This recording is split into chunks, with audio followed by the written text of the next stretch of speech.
This is not only the newest Volvo, it's the smallest. It's the EX30 for 2025. Full battery electric vehicle. I like its styling outside and inside. Very innovative. I'll explain. Get in. This is Family Wheel.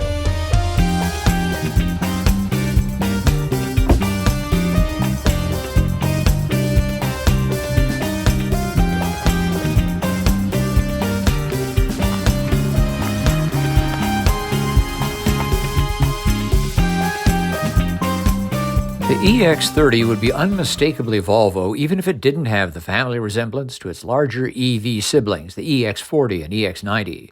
The blocky front end is even cleaner looking than theirs, an unbroken panel backgrounding the famous logo and slash, bracketed by a stronger C-shape with lighting clusters.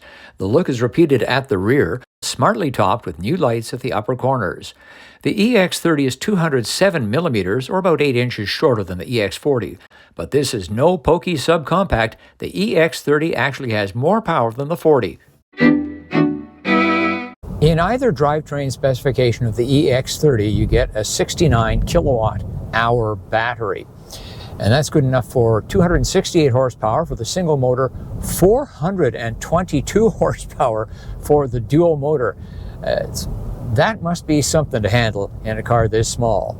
Of course, the single motor, as is the case with all electric vehicles, will get greater range, but it's not a huge amount more. It's pretty efficient in either specification, so hats off to Volvo on that front. Let's check the pep. There's actually a fair bit of wheel slip on a slightly damp road. Although I haven't tried the 422 horsepower version, I think this one with 268 will do just fine. Let's take the EX30 through a series of S-bends. Good confidence there. There's a fair bit of understeer, which is actually what most drivers need. The ride was great, not bumpy over the railway tracks either. Let's get the feel of the brakes here on the EX30 as we come down from about 70 kilometers per hour. It was a nice, confident, linear stop. Brakes weren't mushy or grabby. The EX30 has a really short wheelbase. It's a subcompact. That usually means a pretty rough ride over some surfaces. So let's take it down our neighborhood bumpy road, see how it handles patches, potholes, speed bumps, and the like. And that is a pleasant surprise. Really, it takes these bumps much better than you would imagine for such a small vehicle. There are so many clever touches in the EX30. It's hard to know where to begin. Even the armrest, which is like semi-free floating, absolutely excellent. The door handle, one of the nicest I've ever seen. There's a Harman Kardon soundbar across the front and comes at you directly as well as reflected off the windshield. The sound is excellent. Really good bass, by the way. Other clever touches include the lack of a glove box. The glove box is in the center. It's not the biggest, but it is useful and it's right there. It doesn't get in front of anybody's knees, so that's great. Getting the glove box open is a problem. You have to go through the menus to find the soft button that says release the glove box. Down below, we have a double-decker storage bin in the center. There's a couple of doors that fold up, and you can, underneath the armrest here, is another open storage area with a removable bin as well.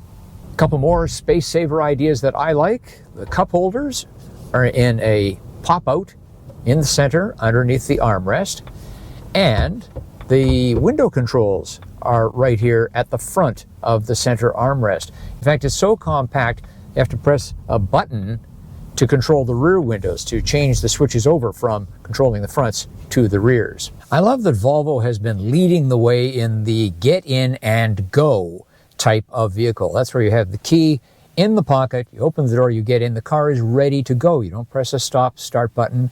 In this case, it remembers what you were doing when you got out. For instance, you put the phone down in this very clever little slot below. The charger kicks in. The Apple CarPlay, Android Auto, or Bluetooth connection is already there wirelessly, and your music resumes. And then when you're done, You get out of the car and leave. That's all you need. As lovely as it is to drive and simply look at and be in, I have some issues with the Volvo EX30.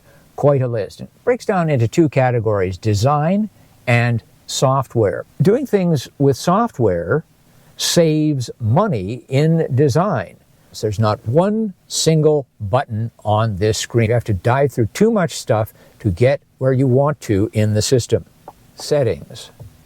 Driving. One pedal driving, turn it off. That's repeated in a number of areas. The other design issue I really object to is putting the speedometer over here. This is out of the immediate range of sight. You want to know how fast you're going right in front of your eyes, either through a gauge or through a head-up display. Here's one ironic note. The device that monitors your attention, it's over here, top of the steering column.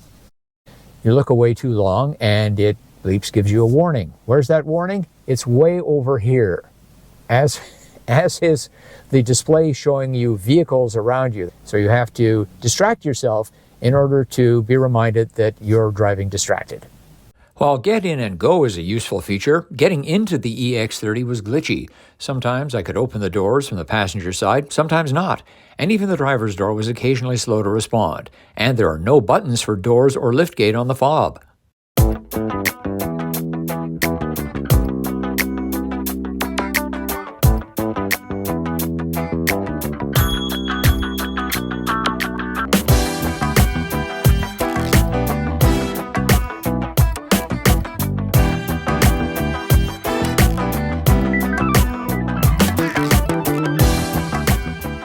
The EX30 is a subcompact vehicle, so it's really no surprise that it fails our family wheels child seat test. That's where I put the kind that takes up the most space, rear-facing, in the second row. It just doesn't fit at all. So if you're going to put a child seat back there, it should be forward-facing.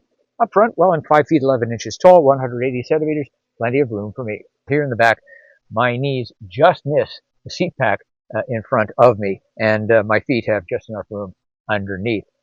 There aren't many luxuries back here in terms of HVAC. There's no heated seats. There aren't even any air outlets. There are 2 USB-C ports and a small bin. The main feature back here is the colossal panoramic moonroof. It does not open up, by the way, and it doesn't have a screen. It has that special glass that keeps the heat up.